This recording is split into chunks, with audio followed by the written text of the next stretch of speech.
Welcome to শিক্ষা সংস্থান WBSSC SLST 2025 যার নবম দশমে ডকুমেন্টস ভেরিফিকেশন হয়ে গেছে, যার কিন্তু সর্বপ্রথম ইন্টারভিউ ডেমো শুরু হওয়ার কথা ইতিহাস বিষয়ের। কেন না, সর্বপ্রথম কিন্তু এই সাবজেক্টেরই ডকুমেন্টস ভেরিফিকেশন হয়েছিল। তাই যারা ইতিহাস সাবজেক্টের নবম দশমে ডকুমেন্টস ভেরিফিকেশনে ডাক পেয়েছেন, তারা প্রত্যেকে ইন্টারভিউ এবং ডেমোর জন্য কি কি পড়বেন এবং কি কি পড়বেন না তা আজকে আমরা আলোচনা করব, এবং কোন কোন এরিয়া থেকে ডেমো টপিক সিলেক্ট করবেন। এছাড়া আমরা আগের ভিডিওতে যে WBSSC SLST ইন্টারভিউ ডেমোতে কি কি ভুল করবেন, করা যাবে না, কি কি ভুল সকলে করে, সেই বিষয়ে কিন্তু আলোচনা করেছি, যার লিংক ডেসক্রিপশন বক্সে রয়েছেন। ওই ভিডিওটি অবশ্যই দেখবেন, নাহলে এই ভিডিওটি সম্পূর্ণ ক্লিয়ার হবে না। তাই WBSSC SLST ইতিহাসে যারা নবম দশমে ডাক পেয়েছেন তাদের জন্য প্রথমত হাতে সময় খুবই কম। এই আগস্টের হয়তো যে কোনো সময় কিন্তু আপনাদের ইন্টারভিউর লিস্ট দিয়ে দেবে। তাই আপনারা কি কি পড়বেন দেখুন। আমরা যদি দেখি, মূলত ইতিহাসের মূলত কয়েকটা বিষয় থাকে না। ইতিহাসের যদি আমরা দেখি, মূলত চারটি পর্যায় থাকে। এক হচ্ছে অ্যানসিয়েন্ট ইন্ডিয়ান হিস্ট্রি, অর্থাৎ আমরা যদি বলি আমাদের প্রাচীন ভারতীয় ইতিহাস, মেডিভেল ইন্ডিয়ান হিস্ট্রি মধ্যযুগীয় ভারতীয় ইতিহাস, এবং মডার্ন আধুনিক যুগীয় ভারতীয় ইতিহাস। এবং এই ভারতীয়র সাথে আরেকটি হচ্ছে কিন্তু মডার্ন ইউরোপিয়ান হিস্ট্রি, ইউরোপের হিস্ট্রি। এই চার কিন্তু মেন পর্যায়। তাই এই চার পর্যায়ের মধ্যে যারা পাস কোর্সে রয়েছে, শুধুমাত্র যাদের শুধু অনার্স আছে, মাস্টার্স নেই, বা যাদের মাস্টার্স আছে, প্রত্যেকের জন্য যে টপিকগুলো অবশ্যই পড়তে হবে তা কি কি।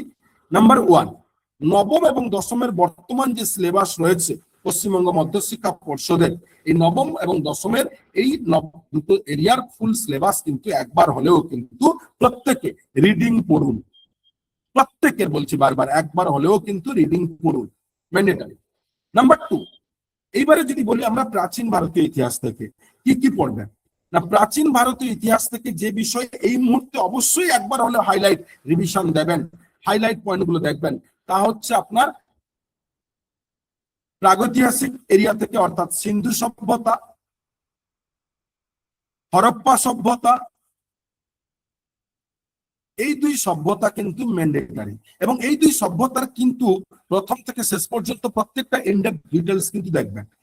সিন্ধু হরপ্পা শুধুমাত্র দেখলে হবে না, তারপরে যদি আমরা আরো এগিয়ে আসি, তাহলে বৈদিক যুগের শিক্ষা, বৈদিক যুগের ইতিহাস তথা বৈদিক ইতিহাস, এবং বৈদিকের পরে পরে কিন্তু যদি বলি আমরা বৌদ্ধ পিরিয়ডে তার ইতিহাস।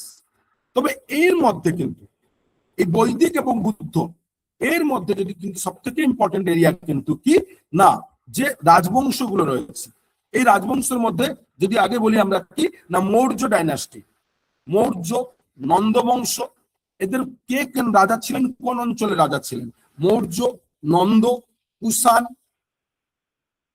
এবং পরবর্তীকালে যদি আমরা বলি গুপ্ত, পাল, এদের সিকোয়েন্স, পুরো রাজাদের ফুল ডাইনাস্টি সিকোয়েন্স, পাল রাজবংশ এবং কে কোন অঞ্চলে রাজা ছিলেন, কি ব্যাপার, গুপ্ত, পাল, এবং পরবর্তীকালে বল্লভী তথা মৈত্রী রাজবংশ, মৈত্রী রাজবংশ।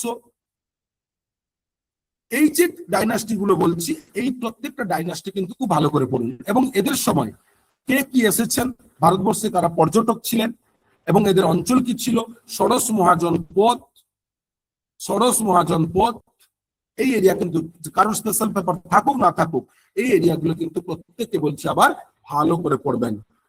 এবং চতুর্বেদ, বেদের শিক্ষা, বেদের ইতিহাস, বেদের সংস্কৃতি। এরপরে চলে আসি মধ্যযুগ। এই মধ্যযুগের ক্ষেত্রে যে বিষয়গুলো সব থেকে বেশি হাইলাইটেড, প্রথমত কুতুবউদ্দিন আইবক থেকে, অর্থাৎ মোহাম্মদ ঘুরি যখন দিল্লির রাজা তৃতীয় পৃথ্বীরাজ চৌহানকে পরাজিত করছেন তোরাইনের দ্বিতীয় যুদ্ধ, ওই প্রথম যুদ্ধ থেকে শুরু করুন মধ্যযুগে কে কি ছিলেন তার একটা ফুল সিকোয়েন্স, একদম কুতুবউদ্দিন আইবক থেকে, অর্থাৎ দাস ডাইনাস্টি থেকে, তারপরে হচ্ছে নাসিরউদ্দিন, তার গিয়াসউদ্দিন বলবন, বলবনের পর থেকে আমাদের একের পর এক ভারতীয় মধ্যযুগে যারা রয়েছেন, খিলজি ডাইনাস্টি, তারপরে তুগলক ডাইনাস্টি, তারপরে হচ্ছে আফগান যারা ছিল, লোদি বংশ, প্রত্যেকটা সিকোয়েন্স গুলো দেখুন কে কবে ছিলেন। তবে এর মধ্যে আলাউদ্দিন খিলজি, মোহাম্মদ বিন তুগলক, ফিরোজ শাহ তুগলক, এবং সিকান্দার শাহ, এদের সময় পিরিয়ড এবং এদের সময় কারা কারা ছিলেন বিখ্যাত শিক্ষাবিদ থেকে শুরু করে, সংস্কৃতি থেকে শুরু করে, দেন বাজার দর নিয়ন্ত্রণ থেকে শুরু করে রুলস রেগুলেশন কেমন ছিল। এবং এরপরে মোগলের কিন্তু প্রত্যেকটাই পড়তে হবে, এখানে যে কোনো এরিয়া থেকে কোশ্চেন দেয়, এই প্রত্যেকটা একবার করে রিভিশন দিয়ে দেখো। বাবর থেকে হুমায়ুন থেকে আকবর, বাবার হইলো আবার জ্বর, সারাইলো ঔষধে, প্রত্যেকটা। এবারে আসি আধুনিক সাহিত্যের ইতিহাস, অর্থাৎ আধুনিক ইতিহাস, মডার্ন হিস্ট্রি। এই আধুনিক যুগের ইতিহাস থেকে যদি বলি আমরা, মূলত কিন্তু কি না, ন্যাশনাল মুভমেন্ট। তাই যত ধরনের ন্যাশনাল মুভমেন্ট গুলো হয়েছে প্রত্যেকটা, যেমন সিপাহী বিদ্রোহ থেকে শুরু করে, সিপাহী বিদ্রোহ অর্থাৎ যতগুলো বিদ্রোহ হয়েছে, সিপাহী থেকে আমাদের তিতুমিরের বিদ্রোহ থেকে, ওয়াইবি আন্দোলন থেকে জালিয়ানওয়ালাবাগ হত্যাকাণ্ড, যতগুলো আন্দোলন এবং বিদ্রোহ হয়েছে প্রত্যেকটি আন্দোলন বিদ্রোহ এবং কে কোন সময়ের গভর্নর ছিলেন তার সেই গভর্নরের সিকোয়েন্স গুলো একবার হলেও হাইলাইট দেখুন। এবং ইউরোপিয়ান হিস্ট্রিতে মেনলি কিন্তু দেখুন সুমেরু কুমেরু থেকে শুরু করে যে অঞ্চলগুলো বর্তমানে রয়েছে, মেসোপটেমিয়া সভ্যতা, এই সভ্যতাগুলো এবং ইউরোপিয়ান ফ্রান্স রেভলিউশন, এই পার্টটা কিন্তু একবার হলেও দেখুন। এই গেল কিন্তু টোটাল। এবারে যদি বলি নবম দশমের, আপনারা নবম থেকে যে কোনো একটা টপিক ডেমোর জন্য রেডি করবেন এবং দশম থেকে একটা টপিক ডেমোর জন্য রেডি করবেন, আরেকটি নবম দশম দুই মিলিয়ে যে কোনো একটি ডেমোর জন্য টপিক রেডি করুন। কিন্তু মাথায় রাখবেন, যেটা বলেছি আমরা আগের ভিডিওতে, যে একটা ডেমো টপিক 2 মিনিটের বেশি রেডি করবেন না এবং তারপরে তার 15 সেকেন্ড সাম আপ করবেন, তারপরে তার লেজুর পার্ট রাখবেন এবং কোশ্চেন অ্যান্সারিং মেথড, প্রশ্ন উত্তর পদ্ধতির মাধ্যমে। তাই এই প্রশ্ন উত্তর পদ্ধতি কি, ডেমো কত সময়ের মধ্যে করতে হবে, কি ব্যাপার, এটা কিন্তু আগের ভিডিওতে রয়েছে, যে ভিডিও লিংক ডেসক্রিপশন বক্সে রয়েছে, তাই প্রত্যেকে ফলো করুন। ধন্যবাদ।